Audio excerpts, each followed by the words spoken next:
এখন বৃষ্টি হচ্ছে। আর ওখানে আমি জানলার একটা পাল্লা আমার খোলা আছে, ও ওখানে যাচ্ছে একবার। আর এইদিকে আমার জানলার পাল্লাটা মানে ভেঙে গিয়েছে, ওটা আর এখন আমার পরানোই হচ্ছে না। ওইখানে ও যাচ্ছে, পাল্লাটাতে ভেতরে মুখটা গলাচ্ছে আর এইখানে এসে শুয়ে পড়ছে। ওইখান থেকে ঠান্ডা বাতাসটা ঢুকছে আর ও খুব আরামও পাচ্ছে ওখান থেকে। কয়েকদিন পরেই বৃষ্টিটা হলো, কয়েকদিন না প্রায় কয়েক মাস পর।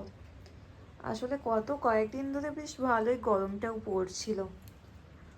আর কুট্টুস আজকে সবে বাড়ি এসছে, ও এতদিন হলদিয়াতে ছিল, তাই আমি আপনাদের সাথে ভিডিও আপলোড করতে পারিনি যেহেতু ও ওখানে ছিল। আর আমরাও একটু কুম্ভ মেলা গিয়েছিলাম। আর এই যে মাম্মাম,